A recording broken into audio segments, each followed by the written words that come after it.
All right, guys, I got to talk about how this could be an amazingly large bull run, bigger than we could ever think, but why you also have to sell out at the right time, or you could be left with absolutely nothing. Now, let's take a look at this. Yes, the ETFs are coming in. Yes, the interest rate's going down next year. All of this is happening next year, but that's not actually the main reason I'm talking about. Let's look at this article here. And if you actually look at this article, what it says is Bitcoin supply hits historic low. This is only 8 days ago as long-term investors hoard tokens at record levels.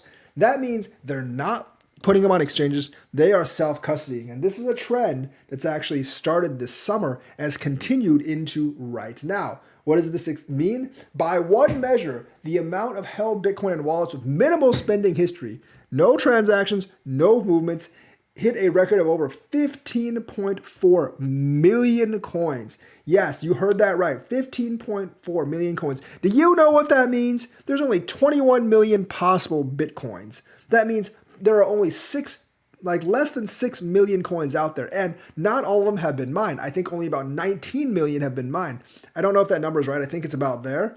And that means there's only about 3 million tokens out there on trade, on exchanges on trade, and actually being used. And not even all of those are on exchanges. Exchanges have actually hit historic lows as well.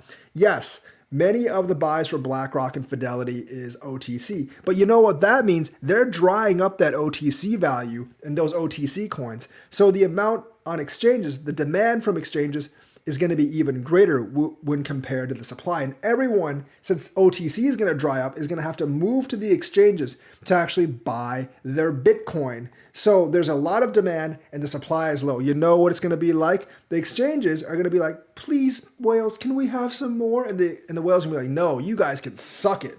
And of course, that means the people that want to buy Bitcoin have to buy the price up. And that's really good for us because as Bitcoin goes up, altcoins will go up.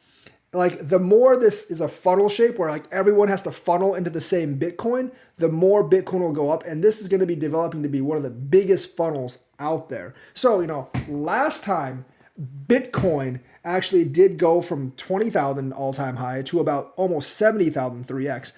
And my guess is about 150,000, but it could go a lot higher based on this. Because last time there wasn't such a big funnel of everyone trying to buy the same Bitcoin on exchanges, and the supply wasn't that scarce. This time, the supply looks to be a lot more scarce for Bitcoin. And remember, this time there's so much more buying pressure coming in from BlackRock, from Fidelity, from ARK Invest, from whichever ETFs are coming in. Because let's not forget, all these ETFs are not getting approved separately.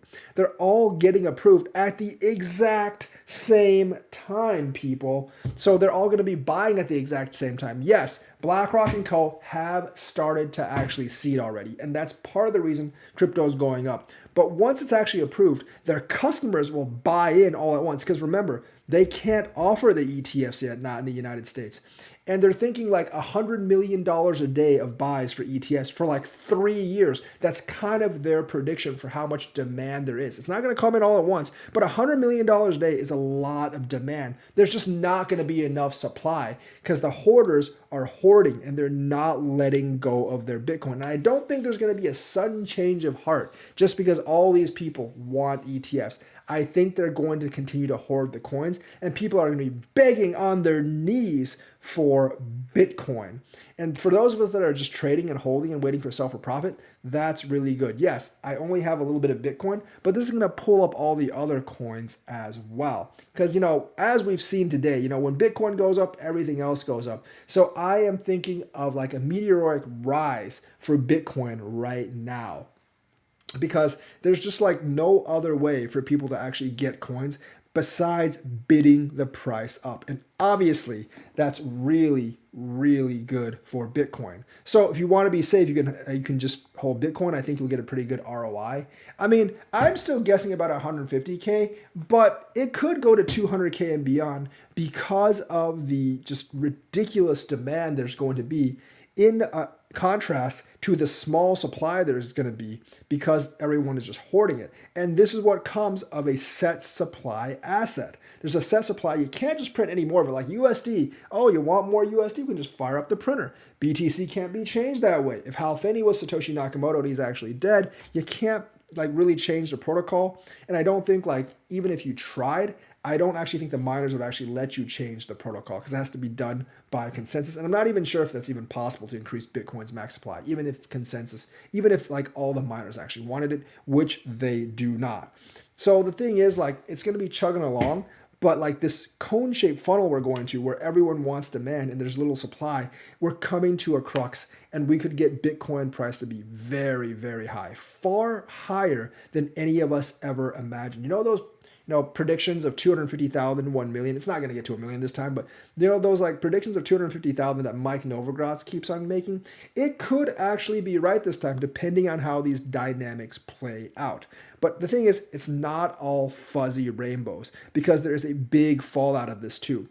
When people start selling off, there's also not going to be as much liquidity. So, fast rise, fast fall. So you will have to actually time the top fairly well. You don't have to get it exact. You want to get it on the way upward. That's why you need to set your goals right and set your sell points right and actually sell at those sell points because you don't want to be waiting forever on this because that would be a very, very bad idea to be waiting forever on this because like once it starts selling, I do think it's going to cascade down. Now, some of the ETF stuff might be there to catch some of the fall, but once people start selling down, like the liquidity is going to be very low as well, and it's just going to plummet right down. Now, I think like the new bottom is going to be around like 40, 50K, if not even more, because I think that there's just that much pressure from the ETFs to actually buy it up. But altcoins are going to suffer a lot when that comes out. So if you have like any of the altcoins, and you're seeing like Bitcoin is massively moving past 150, past 200, and your altcoins are moving, you definitely want to sell some out because I think the drop in this case for altcoins at least, maybe not for Bitcoin, but for altcoins is going to be super catastrophic because the altcoins do not have that ETF demand. I mean, Ethereum will, but the other altcoins do not have that ETF demand. And I don't think any of the other altcoins are really getting ETFs. I know some of you were really excited about the XRP ETF. That was fake, and I don't think any of the others like ADA, Solana will actually get their own ETF anytime soon. I think it's just going to be Bitcoin and Ethereum. So those two might be a little bit protected, but the others won't be. You will need to time it very, very well, and you will need to sell out. And there's another thing about tax considerations. Even if you invested for under a year, I would still sell out because, being able to keep, 70% of your gains is still better than not having any gains at all. Your unrealized gains are just that. They're unrealized. Until you realize them, you can't actually use those gains to actually buy stuff you actually want. And here's the other thing. Like, I have a feeling that crypto people like to pretend to be rich when they're really not all that rich. Like, everyone in my chat, in my live stream, essentially, like, is complaining about, like, short-term tax rates versus long-term tax rates. For those to matter, you have to actually be in a pretty high bracket. And as statistics show, a lot of cryptos investors are not that high in the bracket. If you're just like an average American, right, and you're making like 5 figures on crypto or even 6 figures, you're not really in that high bracket. The capital gains tax is capped at 20%.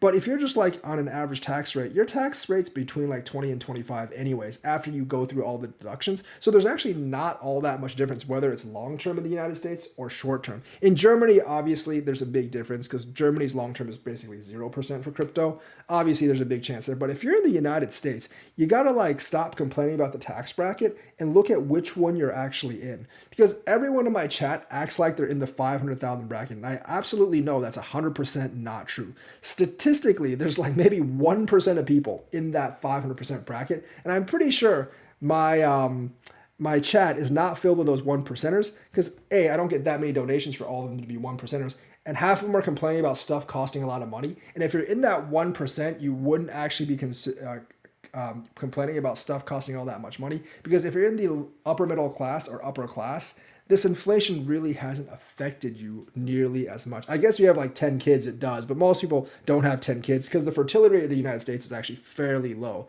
So like, if you're making 200,000-300,000 a year, yeah, the inflation sucks, the gas prices suck, but it hasn't really affected your quality of life all that much. Just like the inflation, it sucks for me, right?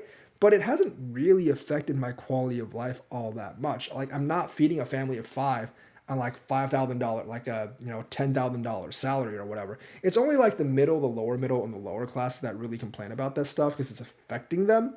And so I have a feeling that most of you are not in that $500,000 bracket or are anywhere close to that $500,000 bracket. You're probably like just the average American like me. And because you're just like an average American just like me, your actual long-term tax bracket and your short-term tax bracket probably is not nearly as different as you think it is. So, before like you think about, oh, I have to wait at least a year, think about that as well. You may not actually be in the top bracket, so you're not actually paying like 38% federal taxes. State taxes are kind of their own thing. And generally, state taxes aren't nearly as much as federal taxes. So that's the news for today. Let me know what you think. Like and subscribe. Hit that bell notifications button. Thank you and have a nice day.